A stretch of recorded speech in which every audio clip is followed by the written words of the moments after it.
मासूम शिव भक्त। एक सच्ची कहानी। शंकर एक अनाथ लड़का था। उसको जंगल में रहने वाले शिकारियों के एक गिरोह ने पाला था। उसके पास कोई औपचारिक शिक्षा भी नहीं थी। वह केवल एक चीज जानता था कि उसे कैसे जीवित रहना है।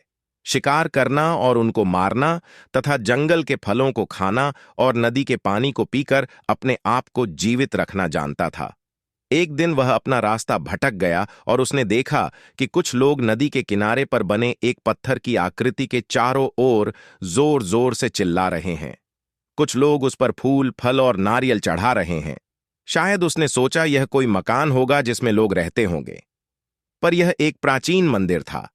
लेकिन शंकर ने इसे पहले कभी नहीं देखा था। पर इसके बारे में जानने के लिए वह काफी उत्सुक था। उसने तब तक इंतजार किया जब तक कि लगभग सभी लोग उस मंदिर से नहीं चले गए। अंत में उसने एक युवा लड़के को पत्थर की इमारत से बाहर आते देखा और उससे बात करने का फैसला किया और शंकर ने उससे अपने मन में आए कई सवाल पूछे। उसका पहला प्रश्न था, इस इमारत को क्या कहा जाता है? लोग अपने साथ क्या लाते हैं? फिर उन चीजों को अंदर वाली इमारत में क्यों छोड़कर वापस आ जाते हैं? चीजों को अपने साथ लाना और उन्हें अंदर छोड़कर वापस चले जाने पर वह लड़का शंकर की अज्ञानता व मासूमियत पर बहुत ही हैरान था और उसके सवालों से चकित भी था। पर यह वह नहीं जानता था कि वह पास के जंगल में रहता है और शिकार करके ही अपना जीवन यापन करता है।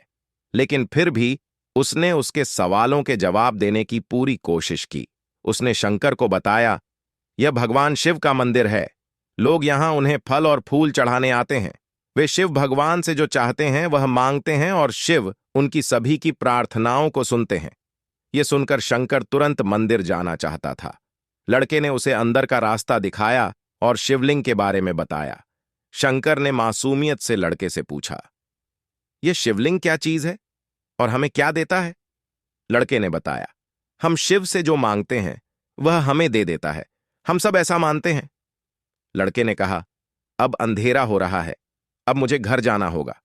और वह शंकर को वहीं अकेला छोड़कर चला गया। शंकर ने झिझकते हुए मंदिर में प्रवेश किया। वह एक कोने में बैठ गया और सोचा, एक पत्थर किसी को वह चीज कैसे दे सकता है जो वे चाहते हैं? इसलिए उसने इसका परीक्षण करने का फैसला किया और उसने पत्थर की प्रतिमा से कहा, हे शिव, कृपया मुझे पर्याप्त शिकार करने दें ताकि मैं भूखा न रहूं। मेरे पास आपको चढ़ाने के लिए कोई फल या फूल नहीं है, लेकिन यदि आप मुझे शिकार देते हैं तो मैं उसे आपके साथ साझा करूंगा। मैं वादा करता हूं कि मैं आपको धोखा नहीं दूंगा। उसने घोषणा की। अगली सुबह शंकर शिकार करने गया। उसने पूरे दिन शिकार की तलाश की, लेकिन उसे कोई शिकार नहीं मिला। वह भूख से तिलमिला रहा था। वह काफी निराश हो गया क्योंकि उसे कोई शिकार नहीं मिला था। दोपहर हो चुकी थी। अब उसे लगने लगा कि मंदिर के लड़के ने उससे झूठ बोला था। फिर भी उसने शिकार जारी रखा। जैसे ही शाम हुई, उसने 2 खरगोशों को अपने बिल में से आते देखा। शंकर ने उन खरगोशों को मार डाला। चूंकि उसने शिव भगवान से वादा किया था कि वह अपने शिकार को साझा करेगा, वह मरे हुए खरगोशों में से एक के साथ मंदिर गया। देर हो चुकी थी और मंदिर सुनसान था। शंकर ने मंदिर में प्रवेश किया और जोर से कहा, कृपया आओ और अपना हिस्सा ले लो प्रभु।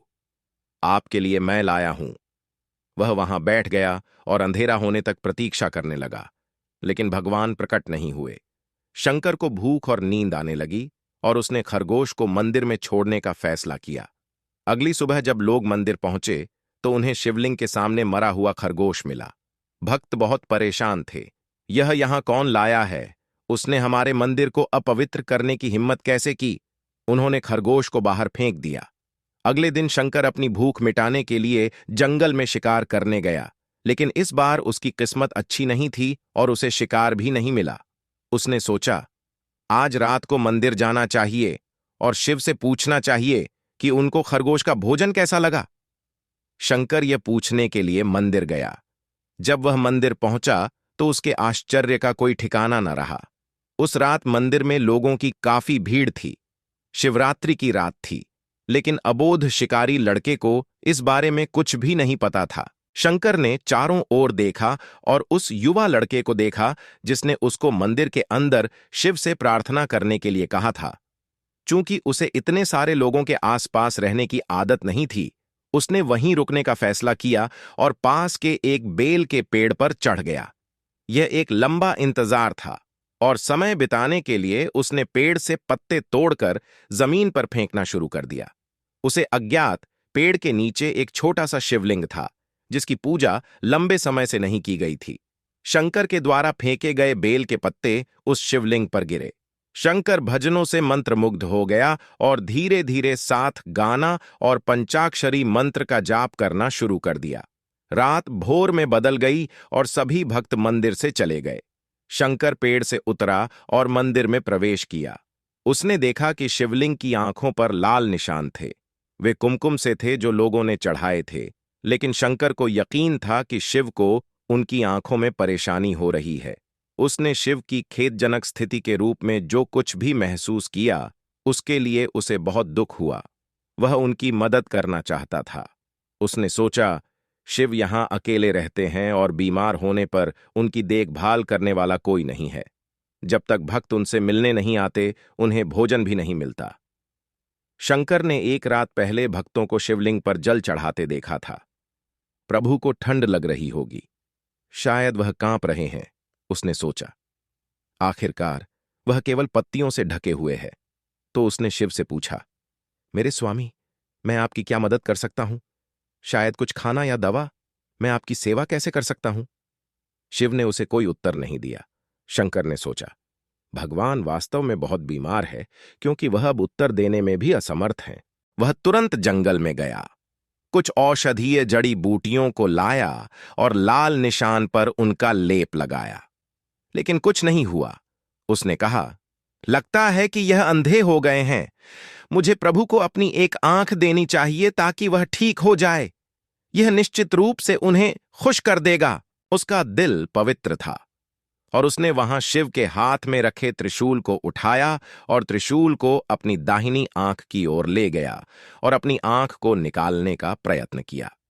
शंकर अनपढ़ था। उसे मंत्रों या पूजा के उचित तरीकों का कोई ज्ञान नहीं था, लेकिन उसकी भक्ति की कोई सीमा नहीं थी। जैसे ही वह अपनी आंख निकालने वाला था, शिव अपनी पत्नी पार्वती के साथ प्रकट हुए। उन्होंने पार्वती से कहा, इस भक्त शंकर ने अनजाने में शिवरात्रि पर उपवास किया, बेल के पत्तों से मेरी पूजा की और साबित किया कि उनका दिल बेदाग है। मैं अपने इस भक्त पर काफी प्रसन्न हूं। शिव भगवान ने शंकर से कहा, तुमने मुझे अपनी मासूमियत के कारण जीत लिया है। प्रभु ने मुस्कुराते हुए कहा, लोग मुझसे हर समय वादे करते हैं, लेकिन जैसे ही उन्हें वो मिल जाए जो उन्हें चाहिए, वो उनको भूल जाते हैं। दूसरी ओर, तुमने मेरे साथ एक सच्चे इंसान की तरह व्यवहार किया और यह वास्तव में बहुत दुर्लभ है। अब से तुम मेरे इस संसार में सबसे बड़े भक्त माने जाओगे और तुम्हारा नाम मेरे साथ सदा जुड़ा रहेगा। तुम कई सदियों तक जीवित रहोगे। इस बात को कहकर भगवान शिव व मां पार्वती अंतर ध्यान हो गए। तभी से लोग शिव के साथ शंकर भी लगाने लगे।